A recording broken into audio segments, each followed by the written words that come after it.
Hello. हमने कल पढ़ा था हाइब्रिडाइजेशन। हाइब्रिडाइजेशन क्या होता है और ये कैसे फॉर्म होता है, हाइब्रिडाइजेशन कैसे निकलता है, इसे सारे निकालने की कल हमने ट्रिक्स भी देखी थी। और क्या क्या मेन पॉइंट होते हैं हाइब्रिडाइजेशन के, क्या क्या हम पता कर सकते हैं, ये सब हमने कल देख लिया था। प्रकार भी देखा था हमने कि ये कितने प्रकार के होते हैं और कितने इसमें ऑर्बिटल होते हैं, तो वो शेप हम निकालते हैं। हम आज इनके देखेंगे प्रकार, केवल हमने नंबर से ऑर्बिटल से बताया था। आज हम एग्जाम्पल सहित इसके प्रकार देखेंगे और शेप, जियोमेट्री, बॉन्ड, एंगल, सारी चीज़ें पता करेंगे। तो देखिए हम इसके देखेंगे टाइप, यानी प्रकार, हाइब्रिडाइजेशन के प्रकार। तो हमने सबसे पहले लिया था एसपी, हाइब्रिडाइजेशन। इसमें जो दो ऑर्बिटल आ रहे हैं तो एसपी हाइब्रिडाइजेशन होगा। और एग्जाम्पल्स में हम ले लें तो BeCl2, MgCl2। कल हमने BeCl2 में निकाल के देखा था एक फार्मूले द्वारा कि हाइब्रिडाइजेशन एसपी ही आई थी। जैसे हम मैग्नीशियम का भी ले लें तो मैग्नीशियम का भी जो होता है परमाणु, इसके बाहरी कक्षा में इलेक्ट्रॉनों की संख्या 2। और यहाँ पे देखिए हाइड्रोजन जुड़ा होना चाहिए, क्लोरीन्स अगर ये जुड़े हैं तो उनकी हम संख्या लिख लेंगे, तो ये 2 और बाई 2 कर देंगे। यहाँ से ये कट के आ जाएगा 2 और 2 नंबर आया तो कौन सा हाइब्रिडाइजेशन होगा, एसपी। और यहाँ से हम, ये आ गया एसपी। हम शेप बता सकते हैं, जियोमेट्री बता सकते हैं और बॉन्ड एंगल।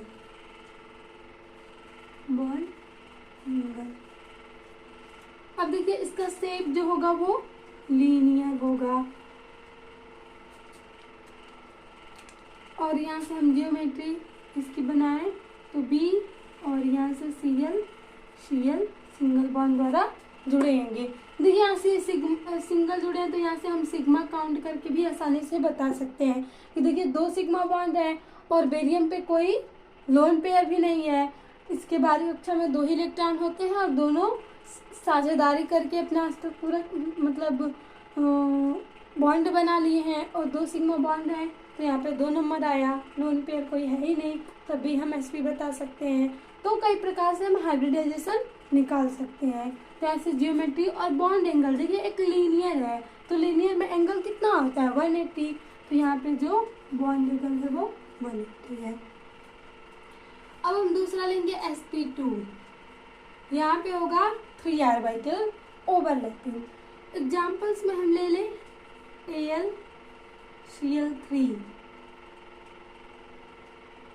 अब यहाँ से देखिए AlCl3 में फिर हम अगर हाइब्रिडाइजेशन निकाले हैं तो यहाँ पे हम कर लेते हैं लगभग। इसके बाहरी कक्षा में होते हैं 3 इलेक्ट्रॉन्स और क्लोरीन कितना है 3, और हम मल्टीप्लाई कर देंगे, डिवाइडेड कर देंगे 2, तो यहाँ से आ जाएगा 3। हम ये 3 3 6 और 2 से कोई, क्योंकि इस पर कोई चार्ज तो था नहीं तो हमें आगे कोई करना ही नहीं है। और यहाँ से सिंपली हम ऐसे भी सिग्मा बॉन्ड काउंट करके भी निकाल सकते हैं कि जो क्लोरीन होगा, पहले नॉर्मली भी हम शेप नहीं देख रहे हैं तो वो ऐसे जुड़ा होगा, ऐसे बना होगा। लेकिन देखिए जब हम हाइब्रिडाइजेशन निकाल लेते हैं तो इसका एक शेप फिक्स भी है, मतलब शेप आ जाता है। तो ये ऐसे नहीं, यहाँ से सिग्मा बॉन्ड तो 3 है, वहाँ से हम sp3 बता सकते हैं और यहाँ से भी निकाल सकते हैं कि वो sp2 ही होगा क्योंकि 3 ऑर्बिटल आते हैं। इसका शेप होता है ट्राइगोनल प्लेनार, ट्राइगोनल प्लेनार, यानी एल्यूमिनियम से रेशियल और सीएल ऐसे जुड़े होते हैं। यहाँ पे ट्राइगोनल प्लेनर। और यहाँ पे बॉन्ड एंगल होगा 120। अब देखिए हमने दूसरे का भी एग्जाम्पल से देख लिया। अब हम तीसरा देखेंगे sp3। इसका तो मेथेन, जाना माना मेथेन, अमोनिया, फिर PH3, बहुत सारे इसके एग्जाम्पल्स हैं। तो हम एग्जाम्पल CH4, NH3, PH3। यहाँ से ये एग्जाम्पल्स हो गए, हमने इसका तो निकाल के देखा ही था कि कैसे आया था यहाँ पे sp3। अब नाइट्रोजन पे देखिए, अगर हमें बॉन्ड से पता करना है कि जैसे नाइट्रोजन से हाइड्रोजन, मान लीजिए 3 हाइड्रोजन जुड़ा है, पहले ये सिंपल ही, और नाइट्रोजन के बाद कक्षा में होते हैं 5 इलेक्ट्रॉन, तो 3 तो साझेदारी करके अपना बॉन्ड बना ली है, लेकिन एक लोन पेयर भी यहाँ पे बचा है। तो हमने पहली जो ट्रिक थी sigma bond plus lone pair, तो वहाँ से भी निकाल सकते हैं कि 3 + 1 यानी 4, और 4 आया तो sp3। और नहीं तो ऐसे भी हम दूसरा ट्रिक लगा सकते हैं कि नाइट्रोजन के बाहरी कक्षा में होते हैं 5 इलेक्ट्रॉन और हाइड्रोजन जुड़ा है 3, कोई चार्ज है नहीं, तो हम डिवाइड 2 कर देंगे और 8/2 यहाँ से आ जाएगा 4। तो देखिए 2 तरीके हैं हमें निकालने के लिए, अगर एक भूल जाता तो ये हमें याद ही रहेगा। तो यहाँ से हमने निकाल लिया कि 4 आ रहा है और sp3 हाइब्रिडाइजेशन आ रहा है। अब यहाँ पे हम शेप देखेंगे तो वो होता है टेट्राहेड्रल।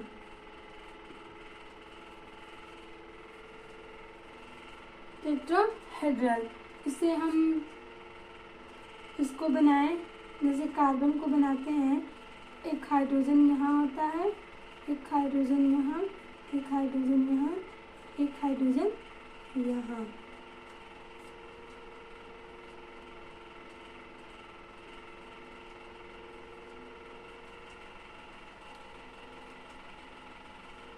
ये होता है इसका जियोमेट्री होती है टेट्राहेड्रल। यहाँ से देखिए ये जियोमेट्री कैसे है, पिरामिडल,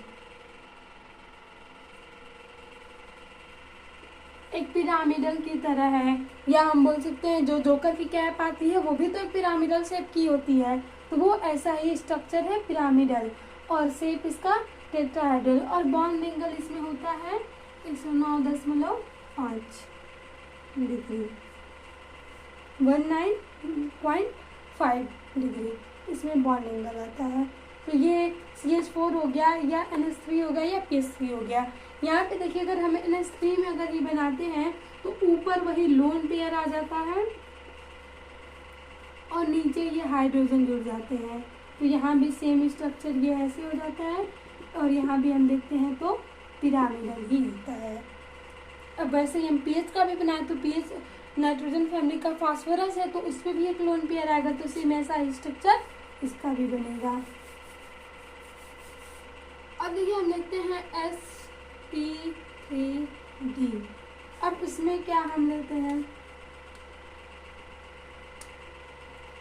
यहाँ पे आएगा 5, हम कोई लेंगे वहाँ पे 5, तो हम लेंगे यहाँ पे PCl5 एग्जाम्पल्स में।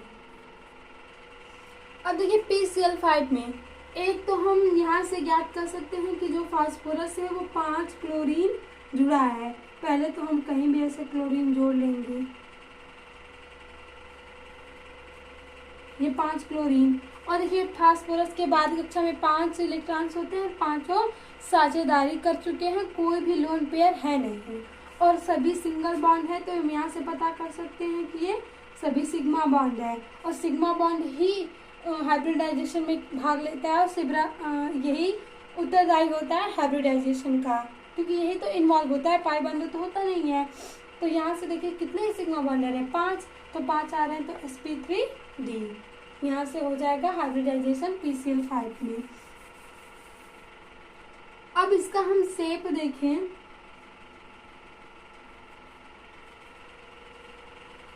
तो ये बाई पिरामिडल होता है,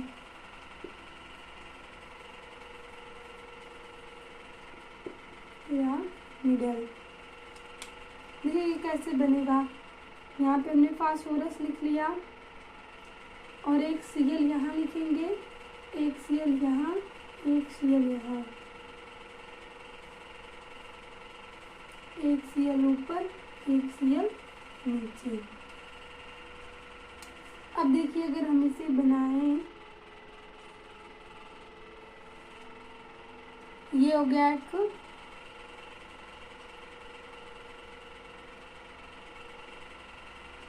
यहाँ से आप लोग देखेंगे एक ट्रायंगुलर है, और मान लीजिए एक ट्रायंगल को हम ऐसे रख रहे हैं और एक ऊपर कोई हम ले रहे हैं, एक नीचे ले रहे हैं। और जब ऊपर वाले को मिलाएंगे नीचे वाले को मिलाएंगे तो हमें 2 पिरामिड मिलेंगे।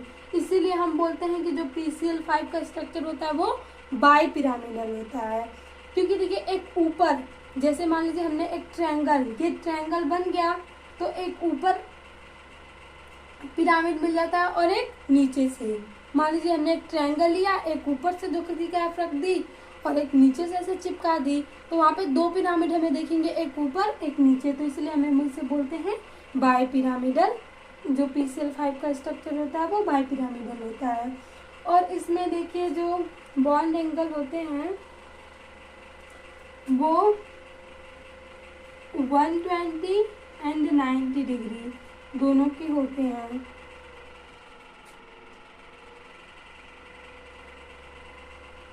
इसमें 120 डिग्री के कुछ बॉन्ड होते हैं, कुछ 90 होते हैं, 90 डिग्री के बॉन्ड होते हैं।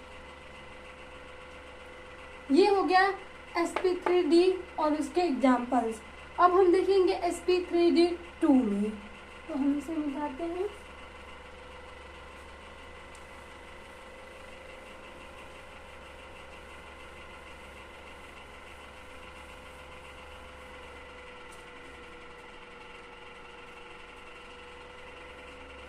sp3d2 हम इसका उदाहरण लेते हैं। अब देखिए इसमें जो आएंगे वो आएंगे 6 ऑर्बिटल होंगे, एक यस के, 3 पी के और 2 ये, 5 ये और एक 6 ऑर्बिटल वाला हम देखेंगे। कोई एग्जांपल्स लें तो हम ले सकते हैं SF6, सल्फर यहाँ से हो गया 6, ये 6 फ्लोरीन से जुड़ा हुआ है।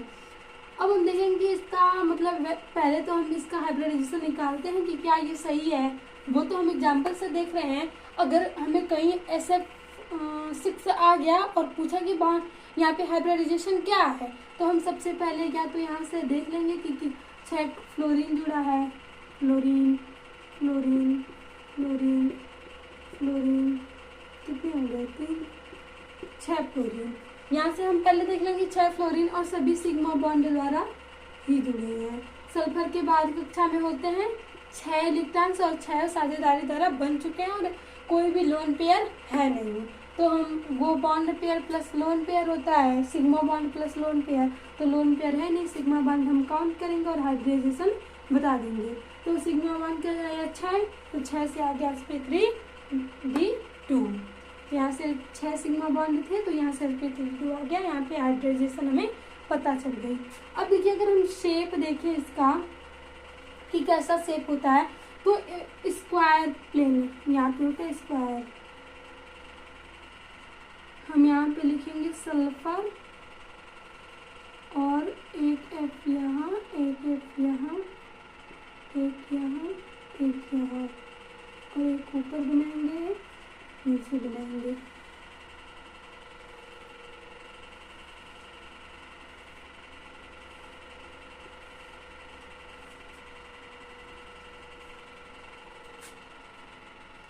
ये इसका अगर हम शेप लिखें तो बाई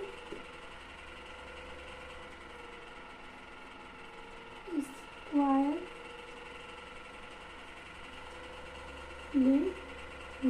से आ जाएगा। और बॉन्ड एंगल हम देखते हैं तो इसमें लगभग सभी 90 डिग्री ही आते हैं। यहाँ से हम देखेंगे ये भी 90, फिर से हम देखेंगे ये भी 90, तो सभी 90 डिग्री द्वारा जुड़े होते हैं। और ये बाई स्क्वायर पिरामिड देखिए, क्योंकि देखिए बाई हम फिर बोल रहे हैं क्योंकि हम एक स्क्वायर ले रहे हैं, उसको मान इसका हमको 3D सोचना होगा, क्योंकि जियोमेट्री 3D हम बता सकते हैं। हम 3D ऐसे स्क्वायर ले रहे हैं और एक ऊपर है एक नीचे है, चारों को हम ऐसे जोड़ दे रहे हैं, तो वहाँ भी ये बाई स्क्वायर पिरामिडल होगा।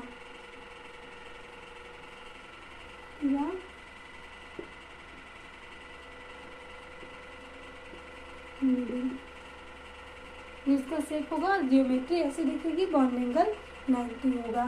तो ये हो गया sp3d2 के। अब हम देखते हैं एक और sp3d3। हम यहीं तक हाइब्रिडाइजेशन निकालते हैं, हम यहीं तक यौगिक हमें मिलते हैं निकालने के लिए। तो इसमें हम देखते हैं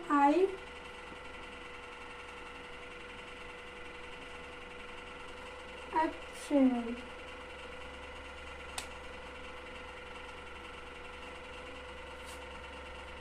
अगर हमें यहाँ से हाइब्रिडाइजेशन निकालना हो, ये तो एग्जाम्पल्स हो गया, और इसमें हाइब्रिडाइजेशन जो मतलब ऑर्बिटल्स आएंगे वो आएंगे 7। तो आयोडीन, यहाँ से हम लिखेंगे ये होता है आयोडीन के बाहरी कक्षा में इलेक्ट्रॉनों की संख्या होती है 7। फ्लोरीन कितना जुड़ा है 7, और बाई 2 यहाँ से हम डिवाइड बाई 2 कर देंगे तो आ जाएगा 7। ये 14 और आएगा तो 2 से भाग करेंगे तो आ जाएगा 7। तो अगर हमें केवल ये दे दे तो यहाँ से हम हाइब्रिडाइजेशन सूत्र द्वारा निकाल सकते हैं। अब हमें हाइब्रिडाइजेशन पता चल गई तो अब हम इसका देखते हैं शेप।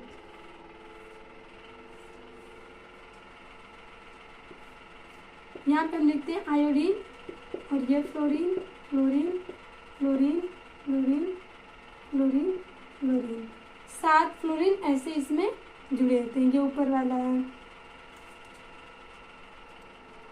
यहाँ पे 7 फ्लोरीन ऐसे जुड़े होते हैं।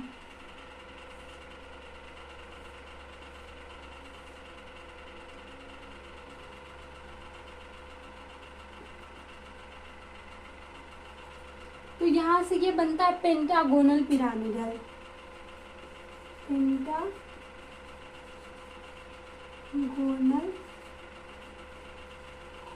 पिरामिड। इसको जो ज्योमेट्री है वो मतलब से पेंटागोनल पिरामिडल है। इसे देखिए हम बाइस कलर पिलार बोलते हैं, और इसके ज्योमेट्री ऑक्टाहेड्रल, ऑक्टाहेड्रल भी हम इसे बोल सकते हैं, क्योंकि इसमें 8 एंगल, देखिए एक मतलब 8 आते हैं एंगल्स, तो हम ऑक्टाहेड्रल बोलते हैं, इसे पेंटागोनल बाइपिरामिडल बोलते हैं। यहाँ से सभी चीज़ें हमें पता चल गई।